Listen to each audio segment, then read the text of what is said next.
Thank you for staying with us. You're watching the Sunday Express. Now, this is a big one. At every election cycle, the Independent Electoral Boundaries Commission, IEBC, has found itself in a credibility crisis, perceived or real, in its management of the presidential election. In the last three general elections, this crisis has ultimately ended up before the Supreme Court judges. Richard Munga takes us through the rollercoaster of presidential petitions and how, on the flip side, the cases have sought to strengthen the electoral rules and processes. Presidential election petition, a staple in every general election in Kenya.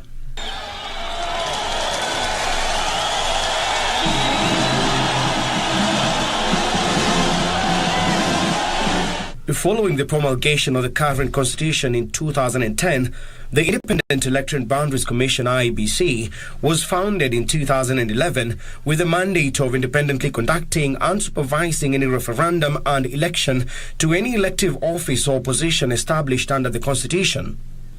Since IEBC started overseeing elections in 2013, the country has witnessed three presidential election petitions arising from the three general elections held so far.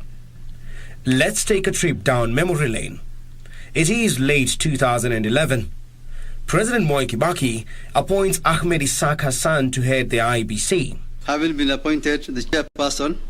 Alongside him, Kibaki appointed other commissioners: Yusuf Abdurrahman Nzibo, Muhammad Alawi Hussein, Abdullahi Sharawe, Lilian Mahiri Zaja, Thomas Letangule, Joyce Muthoni Wangai, Albert Kasmus Buire and Kule Galma Godana to be members of the IEBC. Ezra Chiloba was to serve on the commission as the CEO.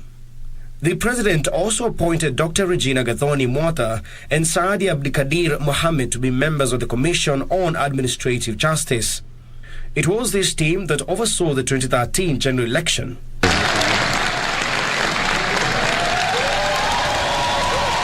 The outcome: Uhuru Kenyatta won the presidency, garnering 6,173,433 votes out of 12,333,667 in the March 4th general election, which is 50.03% of the votes cast.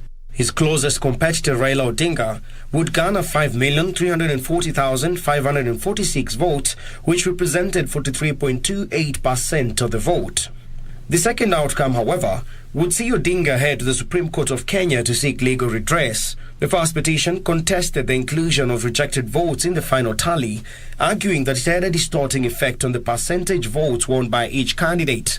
The second petition contested the manner in which the electoral process was conducted by the Electoral Management Body, while the third one challenged the legality of the Electoral Management Body's declaration of Uhuru Kenyatta as president-elect. It was argued that the presidential electoral process was so fundamentally flawed that it was impossible to ascertain whether the presidential results as declared were lawful. However, after the hearings, the court unanimously upheld the election of Uhuru Kenyatta as president and William Ruto as deputy president. The position of the Supreme Court of Kenya with regard to the treatment of the rejected votes in this situation was one that excludes the rejected votes in computing the overall election outcome. In their view, a rejected vote is a vote which is void, a vote that accords no advantage to any candidate. It cannot be used in the computation of determining the threshold of 50% plus 1. The fallout from the 2013 general election would see the Isaac Hassan-led commission leave office, occasioned by days of street protests from Odinga's supporters, leading to the composition of a new commission. President Uhuru Kenyatta would appoint Wanyonyi Wafula Chebukati as the new IEBC chair. He was appointed alongside 6 other commissioners, namely Vice Chair Consolata Nkatha, Roslyn Akombe, Paul Kibiwot Kurgat, Abdi Gulie, Margaret Mochana and Boya Molu. Months later, the newly constituted commission would oversee the 2017 general election. Incumbent Uhuru Kenyatta would win a second term in office, garnering 8,223,369 votes compared to Raila Odinga's 6,822,812 votes.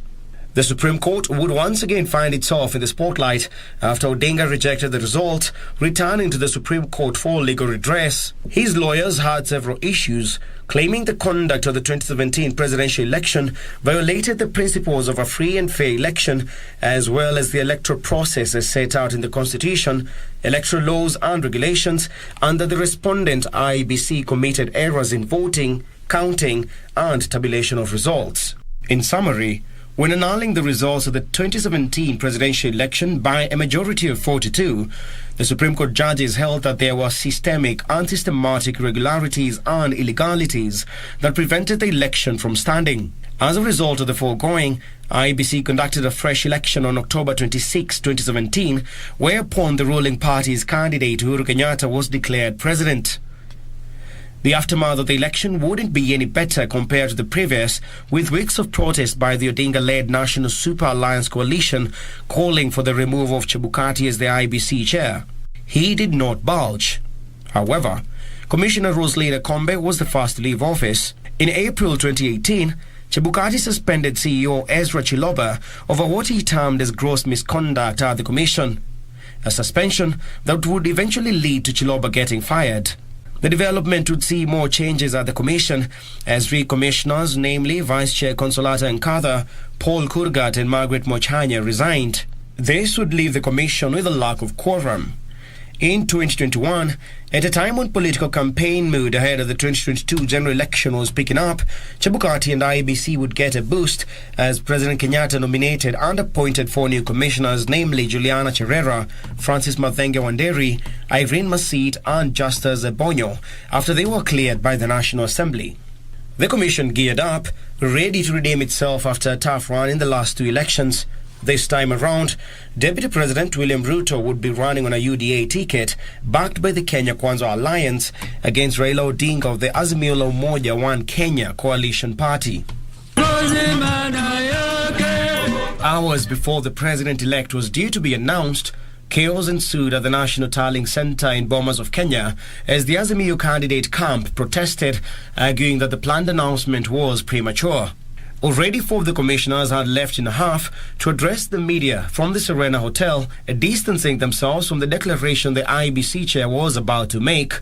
After the scuffle at Bomas, Chebukati emerged and announced UDA presidential candidate William Ruto as the president-elect and Rigathi Gachagua the deputy president-elect. This would subsequently see Azimio la Umoja reject the result and a few days later heading to the Supreme Court to seek the indulgence of the apex court. Once again, petitioners' lawyers pointed their guns at the IEBC and chairman Wafula Chebukati. Tallying was carried out by the chairman alone. At best, the chairman, Professor Gulie, and Mr. Marjan. A quick look at Section 5.1 of the IEBC Act would disclose that those three gentlemen, however eminent, are not the IEBC. Want the court to notice that 138(3)(c) is a responsibility on the commission, not on the chairman. So the first declaration of the result of the verified and the tallied counts is made by IEBC as a commission. I urge my lords and my ladies, the problems of IEBC and specifically the second respondent are systemic, as I've said. The court should consider the conduct of this second respondent, Wafula Chebukati. The common constant, they were the only commissioners who were in the 2017 general elections. They are the only commissioners who procured the elections technology. And they are the only commissioners again today who are dissenting.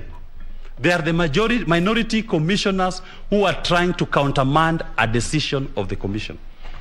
And on September 2nd, the court hearings came to an end. We will deliver our judgment on Monday the 5th, but we'll give you notice indicating the exact time when that will be done. It will definitely be on Monday.